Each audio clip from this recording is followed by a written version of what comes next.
What up YouTube, it's Misery Hates Company. In the recent update, we got a brand new edition of the game called Pegasus Base. Now I did not make a video about this because I saw a lot of other content creators did make a video about it, but I figured I would be doing the game ill justice if I did do my own little spin on it and showed you guys from a beginner standpoint what the Pegasus Base is and how you can truly min-max your resources in there to get the most out of leveling up your heroes for relatively cheap. So let's jump straight into it. First things first, you're actually going to jump into the game, go to the headquarters, and then the Pegasus Base is actually the very top. Now it is important to note that even if you are out in the world or any world, you can still access Pegasus Base without being in the headquarters. So it is unlike anything else in this headquarter menu, because when you click on any of these, typically they're going to bring you back to a mega flight, whereas Pegasus Base, you just click on it regardless of where you are and you're there. So we're going to start in the middle one. So this is where you basically just get free stuff. So for doing stuff in the game that you already be doing, you're going to get a bunch of different inventory increases, which is, they did in fact show us. At first we all thought it was like maxed out at 5, which would have been just pain and suffering.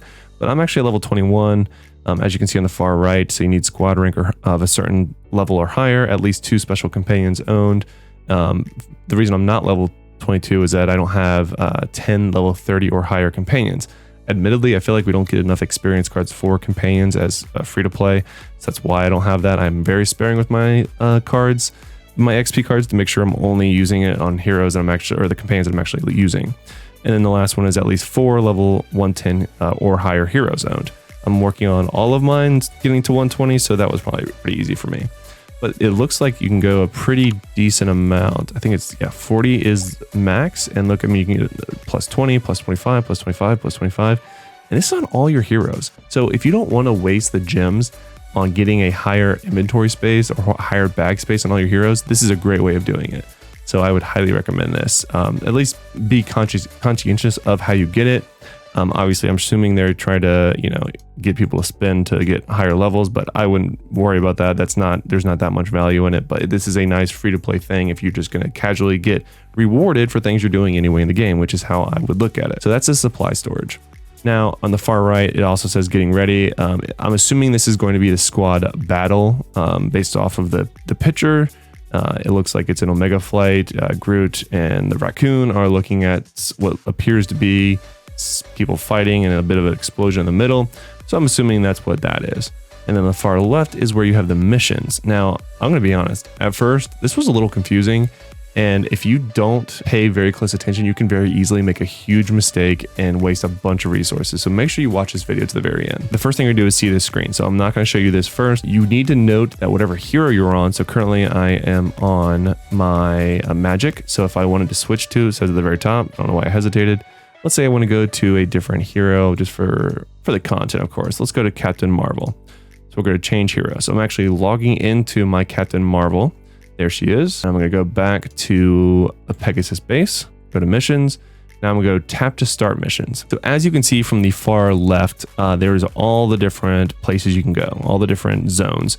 So we have New Stark, Hydra, Xanderth, Megardia, Sakaara, and Dark Domain. It shows that I have already completed all of my epic missions or the primary missions because those are purple with the exception of Dark Domain. Now, the green ones are the side missions. So those are, if you've completed any side missions in any of the zones, you can complete them as well. You do have to complete them on at least one of your heroes to be able to complete them on an ult. So these are all the ones that I have available. I've done a lot in New Stark City, but I've not done all of them. As you can see, I'm missing quite a few. Unavailable, unavailable, unavailable. But then I do have all of these that I could do. And it does cost one of these expedition guides. And I'll talk about how to get those momentarily. So I have all the side missions available. I only have surprise missions available for Sakaara. And it is important to note that you're going to see epic missions first. So once you complete all of the main or epic missions, the purple ones, then you're going to see side missions, which is green. So once you complete all your side missions on that hero, then you're going to see the surprise missions. I did want to make special note of that because it is a little bit different and it's a little misleading when you look at it. So the side missions and the surprise missions both cost one of the tickets. Whereas if we go to the epic missions, and I'm going to go ahead and jump to the other side. So the epic missions don't actually cost anything, right? Isn't that kind of fancy? So the ones that net you the most experience, over 1 million, almost 2 million, all of these cost me nothing, right? Pretty crazy. Until you get to a boss fight. So as you can see, Fragments of the Truth, which is Dormammu, I believe is that fight. So I could actually complete all of these, and it's the time that you see in the middle is how long it takes for your hero to do it. So it is a linear progression in time. So the more missions you click, the higher the time is going to be. So it looks like if I were to complete all these missions, it's going to cost me 12 tickets, and it's going to take 4 hours and 4 minutes for my hero to be, back from completing those missions. You can actually use your hero while they're doing missions, but it just tells you that they're actively doing it as well, which is pretty cool. Now, there is a really easy way of doing this, and that's just to not do the boss fights. Don't use the boss fights at all. Do those manually.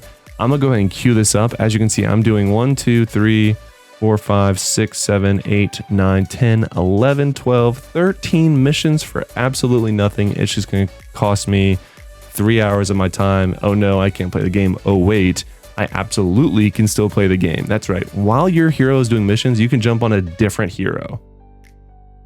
And as you saw on the last screen, you can actually have multiple heroes going at the same time. So there really is no downside of doing the epic missions, with the caveat that you should skip the boss missions and do those manually.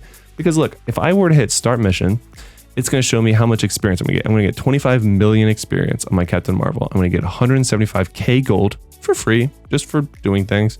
I'm going to get all of these rewards that I would be getting otherwise if I was doing it manually. So you still get it. There's literally no punishment to doing this.